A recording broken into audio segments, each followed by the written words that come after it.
दोस्तों नमस्कार, ये है मार्गदर्शन फॉर सिविल सर्विसेज। मैं अनुराग चौधरी। दोस्तों, राजनीति विज्ञान अथवा नागरिक शास्त्र के चैप्टर वाइज प्रैक्टिस सेट के अंतर्गत आज की वीडियो में हम सॉल्व करेंगे भारतीय संविधान की विशेषताएं, स्रोत और उद्देशिका से संबंधित महत्वपूर्ण प्रश्नों को, जो आपके आगामी परीक्षाओं जैसे LT grade, TGT, PGT, government inter college प्रवक्ता, गवर्नमेंट डिग्री कॉलेज, उच्चतर शिक्षा असिस्टेंट प्रोफेसर, केंद्रीय विद्यालय संगठन, दिल्ली अधीनस्थ सेवा और नेट जेआरएफ राजनीति विज्ञान के लिए बहुत ही उपयोगी है।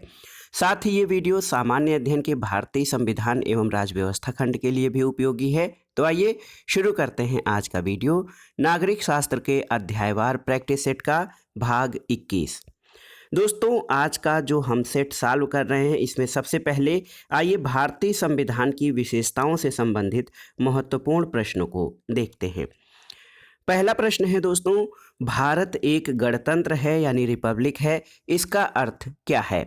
ऑप्शन देखिए, जनता संप्रभु है, संसदीय शासन व्यवस्था है, राज्यों का संघ है या वंशानुगत शासक नहीं है। तो सही उत्तर हो जाएगा कि भारत एक गणतंत्र है। इसका अर्थ ये है कि यहाँ पर वंशानुगत शासक नहीं है। ऑप्शन डी आपका सही उत्तर है।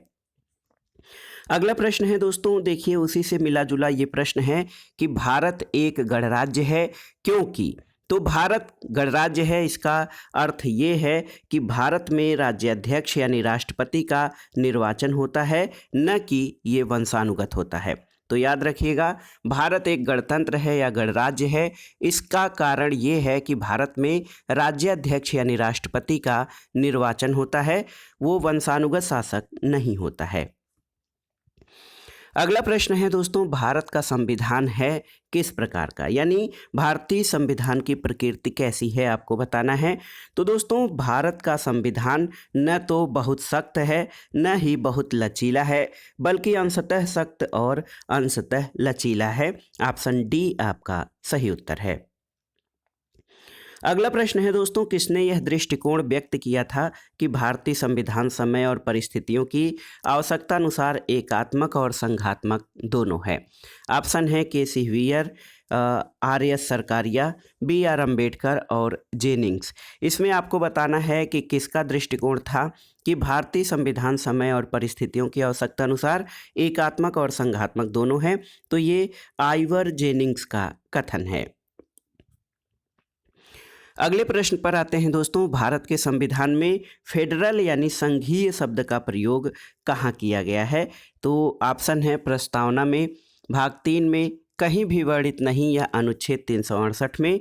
तो सही उत्तर है ऑप्शन सी।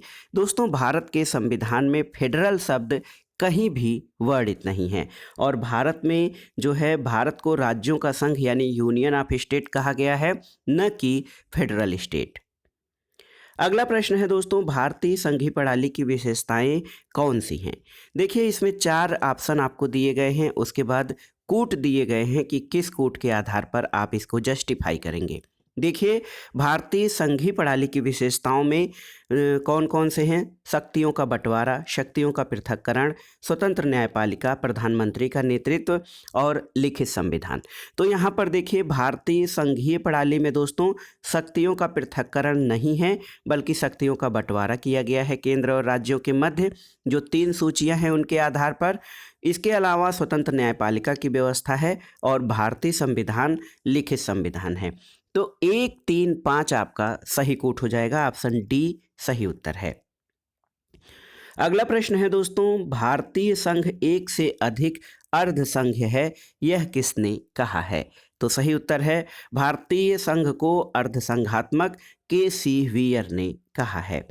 अगला प्रश्न है, भारतीय संघ को पैरामाउंट फेडरेशन या परम संघ किसने कहा है?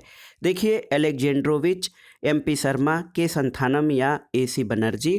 तो ये कथन के संथानम का है, जिन्होंने भारतीय संघ को परम संघ की संज्ञा दी है। अगला प्रश्न है दोस्तों, निम्न में से संविधान द्वारा क्या सुनिश्चित किया जाता है? देखिए, कार्यपालिका की शक्तियाँ, शासक और शासित के बीच संबंध, सरकार की विभिन्न संस्थाओं के बीच संबंध और उनकी संरचना, उपर्युक्त सभी। तो सही उत्तर हो जाएगा उपर्युक्त सभी। दोस्तों, संविधान की परिभाषा भी यही है कि संविधान उन नियमों और कानूनों का संग्रह है जिनके आधार पर शासक और शासित के बीच संबंध, कार्यपालिका की शक्तियां, शासन के विभिन्न संस्थाओं के बीच संबंध और उनकी संरचनाओं का वर्णन किया जाता है। अगला प्रश्न है, सही कथन चुनना है आपको। अवशेष शक्तियां भारत में राज्यों के पास, अमेरिका में केंद्र के पास निहित होती हैं। ये आपका सही कथन नहीं है। इसके अलावा अमेरिका में 3 तरह की विधायी शक्तियां होती हैं जबकि भारत में केवल एक प्रकार की, ये भी सही नहीं है। भारत और अमेरिका दोनों में अवशेष शक्तियां केंद्र के पास होती हैं, ये भी सही नहीं है। और अवशेष शक्तियां भारत में केंद्र के पास और अमेरिका में राज्यों के पास होती हैं। तो ये ऑप्शन डी आपका सही उत्तर है, क्योंकि अवशिष्ट शक्तियां भारत में केंद्र के पास हैं और अमेरिका में राज्यों के पास है। अगला प्रश्न है दोस्तों, लोक संप्रभुता या पब्लिक सॉवरेनिटी भारतीय संविधान में कहाँ है? तो देखिए दोस्तों, लोक संप्रभुता जो है भारतीय संविधान में संपूर्ण प्रभुत्व संपन्न और व्यापक है। तो संपूर्ण और व्यापक रूप में भारतीय संविधान में लोक संप्रभुता वर्णित है। अगला प्रश्न है दोस्तों, भारतीय संविधान वकीलों का स्वर्ग है, ये किसका कथन है? तो याद रखिएगा, जेनिंग्स का कथन है। ऑप्शन बी आपका सही उत्तर हो जाएगा। जेनिंग्स ने कहा है कि भारतीय संविधान वकीलों का स्वर्ग है। अगला प्रश्न है, भारत के संविधान ने अमेरिका की न्यायिक सर्वोच्चता प्रणाली और इंग्लैंड के संसदीय सर्वोच्चता के सिद्धांत के बीच आश्चर्यजनक रूप से एक मध्यम मार्ग खोज निकाला है। ये कथन किसका है? तो ये कथन है दोस्तों डी बसु यानी दुर्गा दास बसु। आप जानते हैं कि भारतीय संविधान की महत्वपूर्ण पुस्तक है डी बसु की, और इन्होंने भारतीय संविधान की विशेषता के बारे में कहा है कि भारत के संविधान ने अमेरिका की न्यायिक सर्वोच्चता प्रणाली और इंग्लैंड की संसदीय सर्वोच्चता के सिद्धांत के बीच आश्चर्यजनक रूप से एक मध्यम मार्ग खोज निकाला है। अगला प्रश्न है, भारतीय संघीय व्यवस्था के विषय में कौन सा एक कथन सत्य नहीं है? देखिए, इसमें न्यायालयों की दोहरी व्यवस्था नहीं है, राज्यसभा में राज्यों का समान प्रतिनिधित्व है, संघ और राज्यों के मध्य शक्तियों का वितरण है, सर्वोच्च न्यायालय संविधान का संरक्षक। तो यहाँ पे आपसे पूछा गया है सत्य नहीं है कौन सा? तो देखिए दोस्तों, इसमें से 3 ऑप्शन सही होते हैं और एक गलत होता है। तो इसलिए इस प्रश्न को जिसमें नहीं पूछा जाए उसको बहुत अच्छे से, बहुत ध्यान से पढ़िए।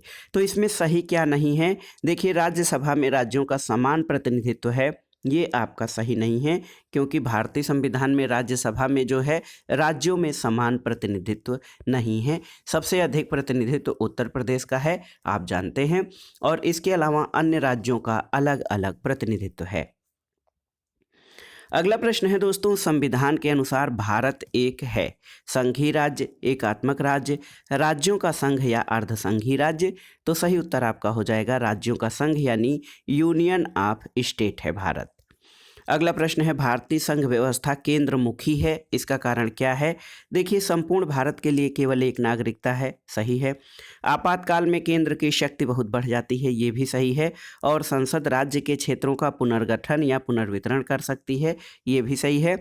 तो ऑप्शन डी आपका सही उत्तर हो जाएगा, ये जस्टिफाई करने के लिए कि भारतीय संघीय व्यवस्था केंद्र मुखी है, इसका कारण ये सभी सही हैं। अब आइए देखते हैं दोस्तों भारतीय संविधान के सोर्सेज यानी स्रोत से संबंधित प्रश्नों को। देखिए दोस्तों, पहला प्रश्न है कि भारत के संविधान निर्माताओं ने संघवाद की अवधारणा को कहाँ से ग्रहण किया था? तो आप जानते हैं भारतीय संविधान निर्माताओं ने संघवाद की अवधारणा कनाडा के संविधान से ग्रहण किया था। अगला प्रश्न है, भारतीय संविधान में राज्यों का संघ की अवधारणा कहाँ से ली गई है? तो ये कनाडा के संविधान से ली गई है। और अगला प्रश्न है, भारतीय संविधान में संघ में अवशिष्ट शक्तियाँ निहित किए जाने में निम्नलिखित में से किसके नमूने को अपनाया गया है? कनाडा, अमेरिका, ऑस्ट्रेलिया या स्विट्जरलैंड में से? तो सही उत्तर है कनाडा के संविधान से। देखिए, संघ में अवशिष्ट शक्तियाँ या केंद्र में अवशिष्ट शक्तियाँ निहित किए जाने का सिद्धांत भारत में कनाडा के संविधान से अपनाया गया है, और आप जानते हैं कि अमेरिका में अवशिष्ट शक्तियाँ राज्यों के पास हैं। अगला प्रश्न है दोस्तों, इंडिया अर्थात भारत राज्यों का एक यूनियन या संघ होगा। यूनियन शब्द किस देश के संविधान से लिया गया है? इसको मैं स्टार कर रहा हूँ, ये प्रश्न बहुत ही महत्वपूर्ण है। यूनियन शब्द किस जो है देश के संविधान से लिया गया है? तो सही उत्तर है कनाडा के संविधान से लिया गया है। अगला प्रश्न है, भारतीय संघ प्रमुखता आधारित है संघ व्यवस्था जो पाई जाती है कहाँ पर? तो भारतीय संघ मुख्यतः कनाडा में पाई जाने वाली संघीय व्यवस्था पर आधारित है। अगला प्रश्न है दोस्तों, संघ सरकार द्वारा राज्यों को आदेश देने का विचार भारत के संविधान निर्माताओं से कहां से प्राप्त किया था? तो संघ सरकार द्वारा राज्यों को आदेश देने का विचार 1935 के भारतीय शासन अधिनियम से लिया गया है। ऑप्शन ए आपका सही उत्तर है। और अगला प्रश्न है, भारत की संघात्मक व्यवस्था में शक्ति विभाजन संबंधी 3 सूचियां कहां से ली गई हैं? तो ये ली गई हैं दोस्तों भारतीय शासन अधिनियम 1935 से। दोस्तों भारतीय शासन अधिनियम 1935 से भारतीय संविधान में कई सारे प्रावधान हूबहू उठा लिए गए हैं और यहाँ से लगभग 200 अनुच्छेद लिए गए हैं। इसका कारण ये है कि भारत का संविधान जो है या भारत का शासन ब्रिटिश काल में भी 1935 के जो संविधान थे उससे संचालित किया जा रहा था और उसी आधार पे हमारे संविधान निर्माताओं ने वहाँ से कई सारे प्रावधानों को लिया है। तो शक्ति विभाजन संबंधी 3 सूचियाँ भारतीय शासन अधिनियम 1935 से ली गई हैं। अगला प्रश्न है दोस्तों, भारत के संविधान निर्माताओं ने राज्य के नीति निर्देशक सिद्धांतों की अवधारणा कहाँ से ग्रहण किया था? तो आप जानते भी हैं आयरलैंड के संविधान से। और भारतीय संविधान के अनुच्छेद 14 में प्रयुक्त वाक्यांश कानून के समक्ष समता का जो है किस सिद्धांत से लिया गया है? तो कानून के समक्ष समता का जो विचार है ये ब्रिटेन के सिद्धांत से, ब्रिटेन के संविधान से लिया गया है और यहाँ पर ये माना जाता है कि कानून के समक्ष सभी व्यक्ति समान हैं। अगला प्रश्न है दोस्तों, जब आपातकाल की उद्घोषणा जारी हो तब मूल अधिकारों को स्थगित करने संबंधी प्रावधान कहाँ से लिया गया है? तो ये जर्मनी के वाइमर संविधान से लिया गया है आपातकालीन शक्तियों का प्रावधान। अगला प्रश्न है, भारत ने समवर्ती सूची का विचार किस देश के संविधान से लिया है? तो समवर्ती सूची का विचार ऑस्ट्रेलिया के संविधान से लिया गया है। और अगला प्रश्न है, निम्नलिखित में से कौन सा कथन भारतीय संविधान के बारे में सही है? देखिए, यह एक मौलिक संविधान है, सही नहीं है। यह विकास का परिणाम है, ये भी सही नहीं है। यह एक उधार का झोला है, यह एक अनोखा संविधान है। तो दोस्तों भारतीय संविधान के बारे में कहा जाता है ये एक उधार का झोला है क्योंकि इसमें कई सारे प्रावधान अन्य देशों के जो है संविधान से लिए गए हैं। अगला प्रश्न, सूची 1 का सूची 2 से सुमेलन करना है। देखिए, समवर्ती सूची का प्रावधान ऑस्ट्रेलिया के संविधान से, संसदीय शासन प्रणाली का जो विचार है ये ब्रिटेन के संविधान से, राष्ट्रपति पर महाभियोग की व्यवस्था अमेरिका के संविधान से और संघात्मक स्वरूप कनाडा के संविधान से लिया गया है। सही उत्तर आपका हो जाएगा ऑप्शन डी 3, 4, 1 और 2। अगले प्रश्न पर आते हैं दोस्तों, ये उद्देशिका यानी प्रस्तावना से संबंधित प्रश्न हैं, इनको देखते हैं। दोस्तों जब भारतीय संविधान तैयार किया गया था तब संविधान की प्रस्तावना में भारत को क्या कहा गया था? तो देखिए, संप्रभु लोकतांत्रिक गणराज्य कहा गया था भारतीय संविधान की जब प्रस्तावना या भारतीय संविधान जब तैयार किया गया था। लेकिन बाद में आप जानते हैं कि 42वें संविधान संशोधन 1976 के द्वारा समाजवादी, पंथनिरपेक्ष और राष्ट्र की अखंडता, ये 3 जो शब्द हैं वो जोड़े गए थे। लेकिन जब भारतीय संविधान लागू हुआ था तो इसकी प्रस्तावना इस तरह से थी कि हम भारत के लोग भारत को एक संपूर्ण प्रभुत्व संपन्न लोकतांत्रिक गणराज्य बनाने के लिए, क्योंकि इसमें समाजवादी और पंथनिरपेक्ष शब्द उस समय नहीं थे। अगला प्रश्न है, भारत की संविधान में उद्देश्य प्रस्ताव या ऑब्जेक्टिव रेजोल्यूशन किसके द्वारा प्रस्तुत किया गया था? तो सही उत्तर है ये जवाहरलाल नेहरू द्वारा प्रस्तुत किया गया था उद्देश्य प्रस्ताव, और यही जो है थोड़े संशोधनों के दौरान बाद उद्देशिका बनी थी। अगला प्रश्न है दोस्तों, पंडित जवाहरलाल नेहरू के उद्देश्य प्रस्ताव को संविधान सभा ने कब स्वीकृत किया था? तो ये तिथि थी दोस्तों 22 जनवरी 1947 को। अगला प्रश्न है, भारतीय संविधान का कौन सा भाग संविधान का आत्मा कहलाता है? तो उत्तर है भारतीय संविधान की प्रस्तावना या उद्देशिका को संविधान की आत्मा कहते हैं। अगला प्रश्न है दोस्तों, भारत के किस संविधान संशोधन में संविधान की प्रस्तावना में राष्ट्रीय एकता के साथ अखंडता शब्द जोड़ा गया? तो ये था दोस्तों 42वां संविधान संशोधन 1976, 1976। ये 42 अमेंडमेंट था, जिसमें संविधान की प्रस्तावना में समाजवादी, पंथनिरपेक्ष और अखंडता शब्द जोड़े गए थे। अगला प्रश्न है, भारतीय संविधान की प्रस्तावना में 42वें संविधान संशोधन द्वारा कौन शब्द जोड़े गए? तो 3 शब्द जोड़े गए थे दोस्तों, समाजवादी, पंथनिरपेक्षता और राष्ट्र की अखंडता। ये ऑप्शन डी आपका सही उत्तर हो जाएगा। अगला प्रश्न है दोस्तों, देखिए बहुत ही महत्वपूर्ण है कि देखिए प्रश्न संख्या 36 है, निम्नलिखित में से किस एक वाद में सर्वोच्च न्यायालय ने कहा कि प्रस्तावना संविधान के या भारतीय संविधान का अंग है, और ये किस केस में कहा गया था? तो सही उत्तर है सर्वोच्च न्यायालय में दोस्तों, देखिए केशवानंद भारती बनाम केरल राज्य में, और केशवानंद भारती बनाम जो केरल राज्य था, इसमें ये कहा था कि प्रस्तावना संविधान का भाग है, लेकिन बेरूवाड़ी वाद में सर्वोच्च न्यायालय ने संविधान को जो है प्रस्तावना को संविधान का भाग नहीं माना था। अगला प्रश्न है दोस्तों, भारतीय संविधान में न्याय यानी जस्टिस शब्द का उल्लेख कहाँ पर किया गया है? तो आप जानते हैं सामाजिक, आर्थिक, राजनीतिक न्याय, इसकी बात प्रस्तावना में की गई है। ऑप्शन ए आपका सही उत्तर है। अगला प्रश्न है, भारतीय संविधान की दार्शनिक आधार भूमि क्या है?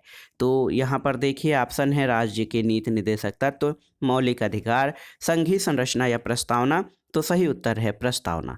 देखिए दोस्तों, भारतीय संविधान की प्रस्तावना जो है इसके भारतीय संविधान का दार्शनिक आधार प्रस्तुत करती है। अगला प्रश्न है, भारतीय संविधान की प्रस्तावना को कितनी बार संशोधित किया गया है? तो केवल एक बार, 42वें संविधान संशोधन 1976 के द्वारा। अगला प्रश्न है, संविधान के उद्देशिका यानी प्रियम्बुल में समाजवादी और पंथनिरपेक्ष शब्द किस वर्ष जोड़े गए थे? तो आप जानते हैं 1976 में 42वें संविधान संशोधन के द्वारा। अगला प्रश्न है दोस्तों, भारत के संविधान की उद्देशिका में किसका उल्लेख नहीं है?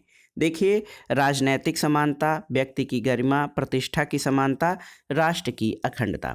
इस प्रश्न का उत्तर आप तभी दे सकते हैं जब आप आसानी से भारतीय संविधान की प्रस्तावना की फैक्ट को जानते रहें। देखिए, भारतीय संविधान में सामाजिक, आर्थिक, राजनैतिक न्याय, विचार, अभिव्यक्ति, विश्वास, धर्म और उपासना की स्वतंत्रता दी गई है, प्रतिष्ठा और अवसर की समता दी गई है। तो दोस्तों, भारतीय संविधान में जो समानता है वो केवल 2 प्रकार की समानता है, प्रतिष्ठा और अवसर की समानता है। इसमें राजनीतिक समानता नहीं है, बल्कि राजनीतिक न्याय की बात की गई है। तो ऑप्शन ए जो है उद्देशिका में राजनीतिक समानता की बात नहीं की गई है। प्रतिष्ठा की समता, व्यक्ति की गरिमा, राष्ट्र की अखंडता जैसे शब्द ये जो है प्रस्तावना में समाहित हैं, राजनीतिक समानता नहीं शामिल है। अगला प्रश्न है, भारतीय संविधान की प्रस्तावना में निम्न में से कौन शब्द प्रयुक्त नहीं हुआ है? ऑप्शन है आपके उदारवादी, पंथनिरपेक्ष, संप्रभु या लोकतांत्रिक। तो आप जानते हैं उदारवादी शब्द जो है, लिबरल शब्द संविधान की प्रस्तावना में प्रयुक्त नहीं हुआ है। अगला प्रश्न है, निम्नलिखित में से कौन सा एक शब्द भारतीय संविधान की प्रस्तावना में उल्लिखित नहीं है? देखिए, संप्रभु, पंथनिरपेक्ष, संघीय या लोकतांत्रिक। तो सही उत्तर ऑप्शन सी हो जाएगा, संघीय शब्द भारतीय संविधान की प्रस्तावना में उल्लिखित नहीं है। अगला प्रश्न है दोस्तों, देखिए बहुत ही महत्वपूर्ण है, सुमेलन करना है आपको। राज्य के नीति निर्देशक सिद्धांत। देखिए, राज्य के नीति निर्देशक सिद्धांत ये आयरलैंड के संविधान से लिए गए हैं। ए का तीसरा हो जाएगा। मूल अधिकार संयुक्त राज्य अमेरिका से, बी का 5वां हो जाएगा। संघ राज्य संबंधों की समवर्ती सूची ऑस्ट्रेलिया के संविधान से, सी का पहला। भारत राज्यों का संघ है और संघ में अधिक शक्ति निहित है, ये कनाडा के संविधान से। तो 3, 5, 1 और 2, 3, 5, 1 और 2, ये कौन सा ऑप्शन हो जाएगा आपका? 3, 5, 1, 2 ऑप्शन डी हो जाएगा सही उत्तर। अगला प्रश्न है, निम्नलिखित संविधान का प्रारंभ किस देश से हुआ? तो उत्तर है अमेरिका से पहली बार लिखित संविधान का प्रारंभ हुआ था। अगला प्रश्न दोस्तों, सुमेलन करना है। मौलिक अधिकार अमेरिका के अधिकार पत्र से लिए गए हैं। राज्य के नीति निर्देशक तत्व आयरिश संविधान या आयरलैंड के संविधान से। मंत्रिमंडलीय सरकार की व्यवस्था ब्रिटिश संविधान से ली गई है। और केंद्र राज्य संबंध कनाडा के संविधान से भारतीय संविधान में लिए गए हैं। तो सही ऑप्शन हो जाएगा 4, 3, 1, 2, ऑप्शन डी आपका सही उत्तर है। अगला प्रश्न है दोस्तों, भारत में न्यायिक पुनरीक्षण या जुडिशियल रिव्यू की संकल्पना किस देश के संविधान से ली गई है? तो सही उत्तर है संयुक्त राज्य अमेरिका के संविधान से। अगला प्रश्न है, भारत के संविधान की उद्देशिका में कितने प्रकार के न्याय की व्यवस्था की गई है? तो न्याय भारतीय संविधान की प्रस्तावना में 3 है, सामाजिक, आर्थिक और राजनीतिक न्याय। तो 3 न्याय है, 3 न्याय आप ऑप्शन सही हो जाएगा आपका ऑप्शन बी। अगला प्रश्न है दोस्तों, देखिए बहुत ही महत्वपूर्ण है कि पंथ निरपेक्षता के दर्शन में निहित क्या है? देखिए दोस्तों, पंथ निरपेक्षता का जो दर्शन है उसमें निहित है सभी धर्मों के प्रति सम्मान। पंथ निरपेक्षता की जो भारतीय अवधारणा है उसमें ये माना जाता है कि राज्य का कोई राजकीय धर्म नहीं होगा और ये सभी धर्मों के साथ समान व्यवहार या सभी धर्मों के प्रति सम्मान करेगा। अगला प्रश्न है, धर्मनिरपेक्षता से तात्पर्य क्या है? तो भारतीय संविधान में जो ये है कि धर्मनिरपेक्षता या पंथ निरपेक्षता राज्य का कोई धर्म नहीं है, तो ये भारतीय धर्मनिरपेक्षता का तात्पर्य है। अगला प्रश्न है दोस्तों, कथन और कारण से संबंधित है।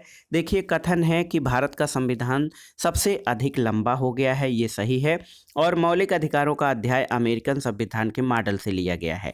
तो सही उत्तर हो जाएगा दोस्तों, ए और आर दोनों सही हैं, लेकिन आर ए की सही व्याख्या नहीं है। ये सही है कि भारत का संविधान अधिक लंबा हो गया है। इसका कारण ये है कि इसमें अत्यंत विस्तार से सभी चीज़ों को समाहित किया गया है। मौलिक अधिकार हैं, नीति निर्देशक तत्व हैं, सरकार की संरचना है, उनकी कार्यप्रणाली है। इसके अलावा केंद्र और राज्यों के बीच जो शक्तियों का विभाजन है, उन सभी को भारतीय संविधान में अत्यंत ही विस्तार पूर्वक शामिल किया गया है, इसीलिए ये बहुत अधिक लंबा हो गया है। अगला प्रश्न है, भारतीय संविधान में मौलिक कर्तव्यों का विचार कहाँ से लिया गया है? तो आप जानते हैं रूस से, जो कि पूर्व सोवियत संघ था, वहाँ के संविधान से मौलिक कर्तव्यों का विचार लिया गया है। अगला प्रश्न है, राज्य हर जगह है, यह अंतराल शायद ही कोई छोड़ता है। ये जो धारणा है किसकी व्याख्या करता है? ऑप्शन है कल्याणकारी राज्य, कम्युनिस्ट राज्य, लोकतांत्रिक राज्य या पुलिस राज्य। तो ये दोस्तों वेलफेयर स्टेट की बात करता है, जिसमें ये माना जाता है कि राज्य हर जगह है, यह शायद ही अंतराल कोई छोड़ता है। अगला प्रश्न है दोस्तों, संविधान की उद्देशिका के संबंध में निम्न कथनों पर विचार कीजिए और दिए गए कूट के आधार पर सही उत्तर का चयन कीजिए। देखिए दोस्तों, यहाँ पर पंडित नेहरू द्वारा प्रस्तुत ऑब्जेक्टिव प्रस्ताव अंततोगत्वा उद्देशिका बना, सही है। इसकी प्रकृति न्याय योग्य नहीं है, ये भी सही है। इसका संशोधन नहीं किया जा सकता है, ये सही नहीं है क्योंकि इसका संशोधन किया गया है। और संविधान के विशिष्ट प्रावधानों को ये रद्द यानी ओवरराइड नहीं कर सकता, ये सही है। तो 1, 3, 1, 2, 4 आपका सही हो जाएगा। ऑप्शन बी सही उत्तर हो जाएगा भारतीय संविधान की प्रस्तावना के संबंध में। अगला प्रश्न है दोस्तों, निम्नलिखित विवादों में से किसमें सर्वोच्च न्यायालय ने प्रस्तावना को भारतीय संविधान की मौलिक संरचना का भाग स्वीकार किया है? तो ये केशवानंद भारतीवाद में। और अगला प्रश्न है दोस्तों, निम्नलिखित में से किस व्यवस्था की विशेषताओं को भारत के संविधान में सम्मिलित किया गया है? देखिए यहाँ पर आप देख सकते हैं संघीय व्यवस्था की विशेषताएं, एकात्मक व्यवस्था की विशेषताएं, संघीय और एकात्मक व्यवस्था की विशेषताएं या परिसंघ व्यवस्था की विशेषताएं। तो सही उत्तर है दोस्तों, भारत के संविधान में संघीय और एकात्मक दोनों ही व्यवस्थाओं की विशेषताओं को शामिल किया गया है। इसीलिए कहा जाता है कि भारतीय संविधान न तो पूर्ण रूप से संघात्मक है, न पूर्ण रूप से एकात्मक, बल्कि ये अर्ध संघात्मक संविधान है। अगला प्रश्न है दोस्तों, सुमेलन करना है। मूल अधिकार आप जानते हैं संयुक्त राज्य अमेरिका से, शासन की संसदीय प्रणाली आप जानते हैं कि यूके से, आपात उपबंध जर्मनी के संविधान से और नीति निर्देशक तत्व आयरलैंड से लिए गए हैं। 2, 1, 4, 3। तो सही उत्तर हो जाएगा ऑप्शन सी। अगला प्रश्न है दोस्तों, कथन और कारण है कि कथन है आपका महिलाएं, दलित, निर्धन और अल्पसंख्यक समूह भारत में लोकतंत्र के सबसे बड़े दावेदार हैं, और कारण है कि भारत में लोकतंत्र अधिक आत्मसम्मान की कामना का वाहक बनकर उभरा है। तो सही उत्तर है दोस्तों, दोनों ए और आर दोनों सही हैं और आर ए का मान्य स्पष्टीकरण है। अगला प्रश्न है 26 नवंबर 1949 को अंगीकृत भारतीय संविधान की प्रस्तावना में कौन से शब्द शामिल नहीं थे? तो देखिए, समाजवादी शब्द भी नहीं था, पंथ निरपेक्ष भी नहीं था और अखंडता भी नहीं था। तो 1, 2, 3। देखिए दोस्तों, भारतीय संविधान जब लागू किया गया तो उस समय उसकी प्रस्तावना इस प्रकार से थी कि हम भारत के लोग भारत को संपूर्ण प्रभुत्व संपन्न लोकतंत्रात्मक गणराज्य बनाने के लिए। तो यहाँ पे समाजवादी, पंथ निरपेक्ष और अखंडता शब्द 42वें संविधान संशोधन द्वारा शामिल किए गए हैं। अगला प्रश्न है दोस्तों, भारत के संविधान की प्रस्तावना में कितने प्रकार का न्याय, कितने प्रकार की स्वतंत्रता, समानता और भ्रातृत्व का उसी क्रम में उल्लेख किया गया है? तो न्याय, कितने प्रकार का न्याय है भारतीय संविधान में? आप जानते हैं, सामाजिक, आर्थिक, राजनीतिक न्याय, 3 प्रकार का न्याय है। दूसरी बात यह है कि कितने प्रकार की स्वतंत्रता है? तो विचार, अभिव्यक्ति, विश्वास, धर्म और उपासना की स्वतंत्रता। तो 1, 2, 3, 4, 5 प्रकार की स्वतंत्रताएं हैं। समानता, तो प्रतिष्ठा और अवसर की समानता है, 2 प्रकार की समानता, और भ्रातृत्व 1 प्रकार का। तो 3, 5, 2 और 1, ऑप्शन ए आपका सही उत्तर हो जाएगा। अगला प्रश्न है दोस्तों, राम मनोहर लोहिया जाने जाते हैं किसके रूप में? तो राम मनोहर लोहिया समाजवादी अवधारणा के लिए जाने जाते हैं। अगला प्रश्न सुमेलित करना है सूची 1 का सूची 2 से। देखिए, विधि का शासन, ये इंग्लैंड के संविधान से लिया गया है विधि का शासन, और विधि द्वारा स्थापित प्रक्रिया जापान के संविधान से ली गई है। राष्ट्रपति के विचारार्थ राज्यपाल द्वारा विधेयक सुरक्षित रखना कनाडा के संविधान से, और विस्तृत उभयनिष्ठ सूची या समवर्ती सूची ये ऑस्ट्रेलिया के प्रावधान से लिया गया है। तो 2, 3, 4, 1 ऑप्शन देख लेते हैं। 2, 3, 4, 1 ऑप्शन डी आपका सही उत्तर हो जाएगा। अगला प्रश्न है दोस्तों, निम्नलिखित कथनों पर विचार कीजिए और दिए गए कोट से सही उत्तर चुनिए। कथन है कि भारत एक लोकतांत्रिक देश है, सही है, और भारत का अपना एक संविधान है।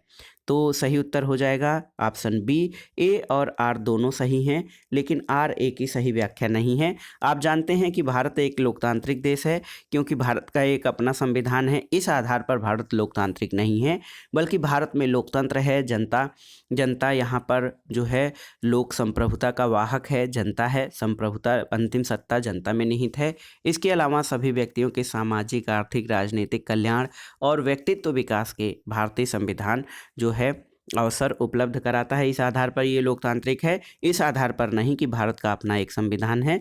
तो इसलिए यहाँ पर कथन ए और आर दोनों सही हो जाएंगे, लेकिन आर ए की सही व्याख्या नहीं करता है। अगला प्रश्न है दोस्तों, कौन सा भारतीय संघीय व्यवस्था में एकात्मक तत्व है? देखिए, शक्तियों का विकेंद्रीकरण नहीं है। राज्यपाल की नियुक्ति सही है क्योंकि ये केंद्र द्वारा की जाती है। राज्यसभा में असमान प्रतिनिधित्व, ये भी सही है। और न्यायिक पुनर्विलोकन की व्यवस्था, अखिल भारतीय सेवाएं और द्विसदनात्मक व्यवस्थापिका। 2, 3, 5। देखिए दोस्तों, 2, 3 और 5 आपके सही उत्तर हो जाएंगे, जो भारतीय संघीय व्यवस्था में एकात्मक तत्व हैं, जिससे कि केंद्र को मजबूती मिलती है। अगला प्रश्न है दोस्तों, भारतीय संविधान को पवित्र दस्तावेज किसने कहा है? तो बाबा साहब डॉक्टर भीमराव अंबेडकर ने भारतीय संविधान को उन्होंने पवित्र दस्तावेज की संज्ञा दी है। अगला प्रश्न है, निम्नलिखित में से किसको विधि के शासन के प्रमुख लक्षणों के रूप में माना जाएगा? देखिए, शक्तियों का परिसीमन, ये तो सही है। विधि के समक्ष समता, सही है। सरकार के प्रति जन उत्तरदायित्व, तो ये सही नहीं है। स्वतंत्रता और नागरिक अधिकार। तो 1, 2 और 4। देखिए दोस्तों, 1, 2 और 4 ये विधि के शासन के लक्षण हैं। विधि के शासन का अर्थ होता है कि जो है शासन विधि के अनुसार या नियमों कानूनों के अनुसार चलाया जाए, और इसमें लोगों के अधिकार और जो स्वतंत्रताएं हैं उनको सुरक्षित रखते हुए। अगला प्रश्न है, निम्नलिखित कथनों पर विचार कीजिए। भारत एक लोकतांत्रिक राज्य व्यवस्था है। भारत एक संप्रभुता संपन्न राज्य है। भारत में लोकतांत्रिक समाज है। और भारत एक कल्याणकारी राज्य है। तो इसमें कौन सा सही है? इसमें आप देखिए दोस्तों, सभी कथन आपके सही हैं। ऑप्शन डी सही हो जाएगा। 1, 2, 3 और 4 ये सभी सही हैं। अगला प्रश्न है, भारत में राजनीतिक व्यवस्था के मूलभूत लक्षण क्या हैं? यह लोकतांत्रिक गणतंत्र है, सही है। इसमें संसदात्मक रूप की सरकार है, ये भी सही है। सर्वोच्च सत्ता भारत की जनता में निहित है, सही है। यह एक एकीकृत शक्ति का प्रावधान करती है, यह सही नहीं है। तो 1, 2, 3 आपके ऑप्शन सही हैं। ऑप्शन बी सही उत्तर हो जाएगा।